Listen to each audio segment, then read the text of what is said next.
I never thought my father's love could be conditional. But that night, I learned the hard way that it was. I stood in the grand living room of our family mansion, the chandelier above casting sharp shadows on my father's face. He was furious, his voice booming like thunder. "You will marry him, Layla. This is not a request. It's an order." My heart pounded in my chest. The man they wanted me to marry was twice my age, a business associate of my father's. I had met him once, and the way he looked at me made my skin crawl. He had a coldness in his eyes, like he saw me as nothing more than a prize to be won. "I can't," I said, my voice trembling but firm. "I won't." My father's face turned red, the veins in his neck bulging. "You are my daughter. You will do as you're told. I'm not a pawn in your business deals." I shouted, the words bursting out of me before I could stop them. The slap came out of nowhere. My cheek stung, and I stumbled back, shocked. My father had never hit me before. His hand hung in the air between us, trembling, as if even he couldn't believe what he had done. But his voice was steady, cold. "If you won't obey me, then you are no daughter of mine. Get out." I didn't cry. Not then. I turned and walked out of the house, my head held high. But as soon as the door slammed behind me, the tears came. I had nothing but the clothes on my back and a small purse with a few dollars inside.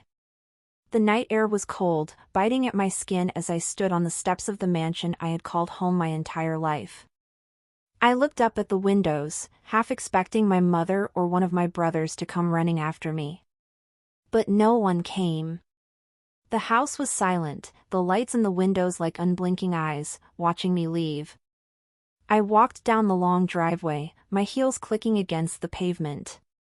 The sound echoed in the empty night, a sharp reminder of how alone I was. When I reached the gates, I paused and looked back one last time. The mansion loomed in the darkness, its grandeur suddenly feeling like a prison. I didn't look back again. I walked for what felt like hours, my feet aching and my mind racing. I had no plan, no idea where I was going. All I knew was that I couldn't stay. I couldn't marry a man I didn't love, couldn't live a life that wasn't mine.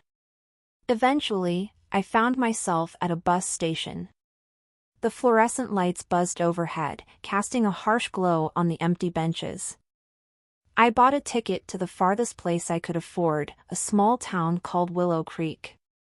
I had never heard of it before, but it sounded peaceful, far away from the life I was leaving behind. As I sat on the bus, staring out the window at the dark landscape rushing by, I felt a strange mix of fear and relief. Fear of the unknown, of starting over with nothing. But also relief, because for the first time in my life, I was free. Free from my father's expectations, free from the life that had been planned for me since the day I was born. But freedom came at a cost. I had no family, no home, no safety net. Just me, and the few dollars in my purse. As the bus rolled on through the night, I made myself a promise. I would build a new life, one that was mine and no one else's. I didn't know how, but I knew I would. I had to. The bus ride to Willow Creek was long and uncomfortable. The seats were stiff, the air smelled faintly of stale coffee, and the hum of the engine was a constant, grating noise in my ears. But I didn't care. Every mile that passed felt like a step further away from the life I had left behind. When the bus finally pulled into the small town, the sun was just beginning to rise. Willow Creek was nothing like the city I had grown up in. There were no towering buildings, no bustling streets. Instead, there were quaint little shops, a single diner with a flickering neon sign, and rows of small houses with gardens out front. The air smelled like pine trees and fresh earth, and for the first time in days, I felt like I could breathe. I stepped off the bus, my legs stiff from sitting for so long, and looked around. The town was quiet, still waking up. A few people were out, sweeping their porches or walking dogs, but no one paid me any attention. I was just another stranger in a town too small to care. I found a cheap motel on the edge of town and rented a room for the night. It wasn't much, just a small, dimly lit space with a bed that creaked every time I moved, but it was a place to rest. I sat on the edge of the bed, staring at the cracked ceiling, and wondered what I was going to do. The next morning, I woke up early and walked into town. The diner was the first place I saw, and my stomach growled at the smell of bacon and coffee wafting through the door. I pushed it open and stepped inside. The diner was cozy, with red vinyl booths and a counter lined with stools. A few locals sat scattered around, sipping coffee and chatting. Behind the counter was a woman in her 50s, her hair tied back in a loose bun. She looked up as I walked in and smiled. "Morning, hon, what can I get you?" I hesitated, then took a deep breath. "Actually, I was wondering if you're hiring." The woman, Martha, as I would later learn, looked me over. I must have looked a mess, my clothes wrinkled and my hair tangled from the bus ride. But she didn't seem to care. "You ever wait tables before?" "No," I admitted. "But I'm a fast learner." Martha studied me for a moment, then nodded. "All right. You start today. Pay's not great, but it's honest work. And you look like you could use a hot meal." I almost cried right then and there. Instead, I just nodded and said, "Thank you." That first day was a blur. I spilled coffee, mixed up orders, and tripped over my own feet more times than I could count. But Martha was patient, and the customers were kind. By the end of the shift, I was exhausted but strangely happy. Over the next few weeks, I settled into a routine. I worked at the diner during the day and spent my evenings exploring the town. Willow Creek was small, but it had a charm that grew on me. The people were friendly, always ready with a smile or a wave. For the first time in my life, I felt like I belonged somewhere. One day, as I was walking home from work, I saw a notice on the community board outside the library. The local elementary school was looking for a teacher's aide. I hesitated, then took down the number. I didn't have any experience, but I had always loved children. They were honest, uncomplicated, and full of life. The next day, I called the number and set up an interview. The principal, a kind woman named Mrs. Thompson, asked me why I wanted the job. I told her the truth, that I was starting over and wanted to do something meaningful. She must have seen something in me, because she offered me the job on the spot. The children were a bright spot in my life. They didn't care about my past or where I came from. They just wanted someone who would listen to them and help them learn. For the first time in a long time, I felt like I was making a difference. But sometimes, late at night, I would think about my family. I wondered if they ever thought about me. I wondered if my father regretted what he had done. I never reached out to them. I told myself I didn't need them. But deep down, a part of me still longed for the family I had lost. Years passed, and Willow Creek became my home. I moved from being a teacher's aide to a full-time teacher, and the community embraced me. I made friends, joined the local book club, and even started a small garden behind my apartment. The garden became my sanctuary, a place where I could lose myself in the simple act of tending to plants and watching them grow. The children I taught brought me so much joy. They were curious, energetic, and full of wonder. Every day, they reminded me why I had chosen this path. I loved seeing their faces light up when they understood something new, or when they proudly showed me a drawing they had made. They didn't care about my past or where I came from. To them, I was just Miss Layla, their teacher. But even as I built this new life, there were moments when the past crept in. Sometimes, I would catch myself staring at the phone, wondering if I should call my mother. Other times, I would dream about my brothers, how we used to play together in the garden, laughing and chasing each other until the sun went down. I never acted on those thoughts. I told myself I didn't need them. I had a life here, a good life. But deep down, a part of me still ached for the family I had lost. One evening, as I was sitting on my porch with a cup of tea, I heard a knock at the door. I wasn't expecting anyone, so I was surprised to see Martha standing there, holding an envelope. "This came for you at the diner," she said, handing it to me. I took the envelope and turned it over. The handwriting was familiar, but I couldn't place it. When I opened it, my heart stopped. "Layla, your father is very ill. He wants to see you.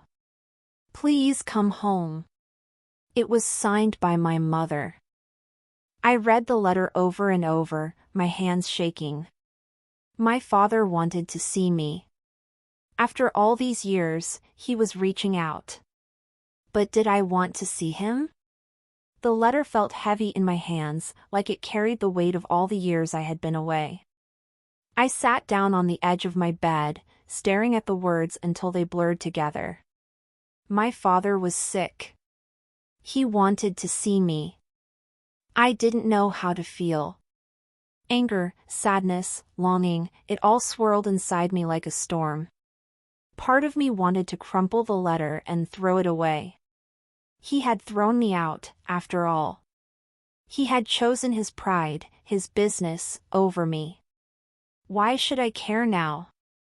But another part of me, the part that still remembered the father who used to carry me on his shoulders and tell me stories before bed, felt a pang of guilt. What if he was really dying? What if this was my last chance to see him? I spent the next few days in a daze, going through the motions of my daily life but unable to focus. The children at school noticed. "Miss Layla, are you okay?" one of them asked, her small face wrinkled with concern. I forced a smile. "I'm fine, sweetheart. Just tired." But I wasn't fine. The letter haunted me, its words echoing in my mind no matter how hard I tried to push them away. Finally, one night, I couldn't take it anymore. I called Martha and asked her to cover my shift at the diner. Then I packed a small bag and bought a bus ticket back to the city. The journey felt surreal. It had been years since I had been back, and everything looked both familiar and strange. The streets were the same, but the buildings seemed taller, the crowds bigger. When the bus finally pulled into the station, my stomach churned with nerves. I took a taxi to the mansion, my hands clenched tightly in my lap. As we drove through the gates, I felt a lump rise in my throat. The house looked exactly the same, but it no longer felt like home.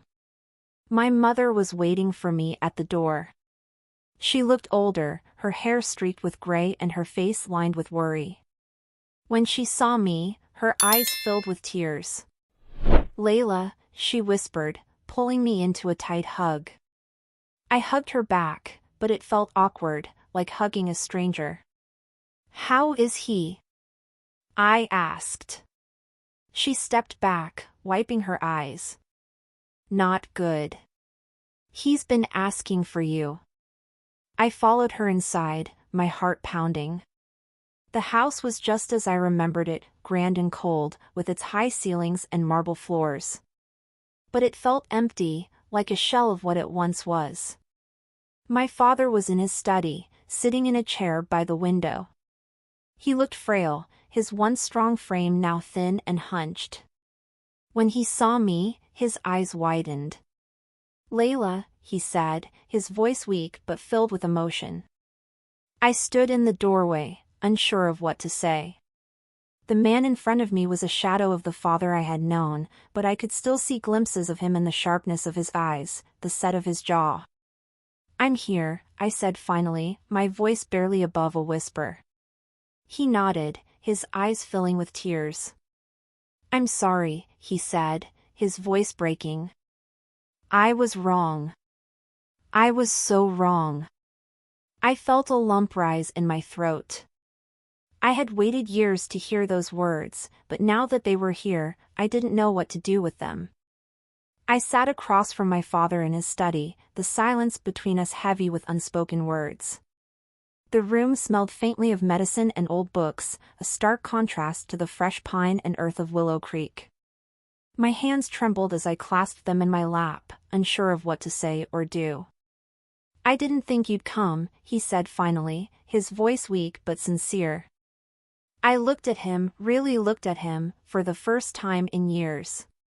His face was pale, his skin thin and papery.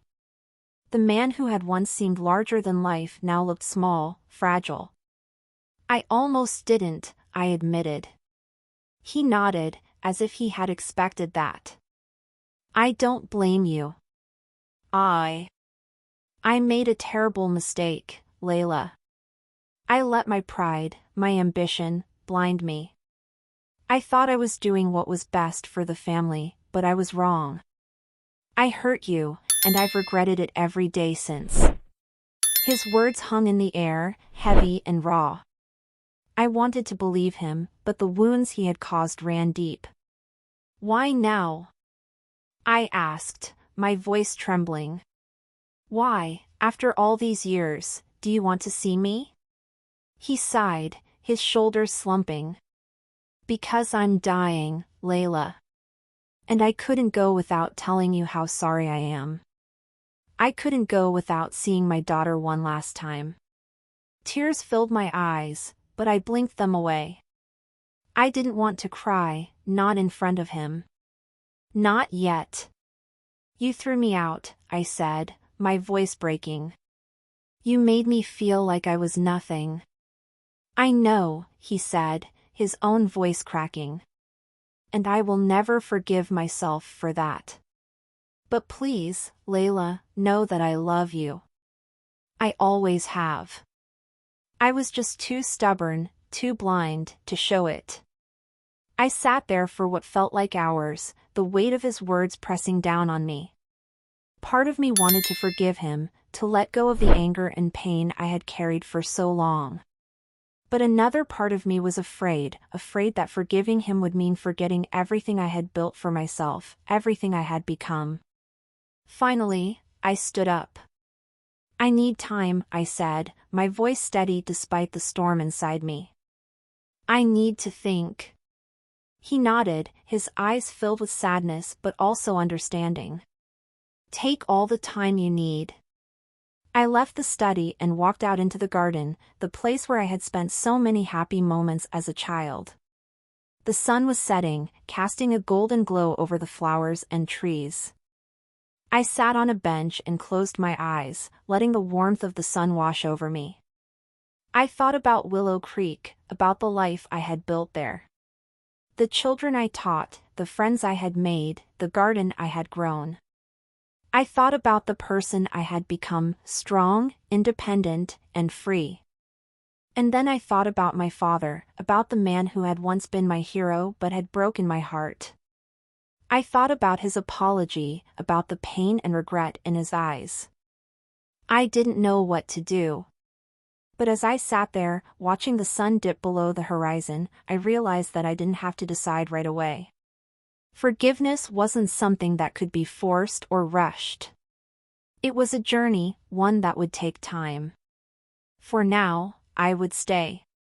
I would spend time with my father, not because I owed him anything, but because I wanted to. Because, despite everything, he was still my father. And maybe, just maybe, that was enough.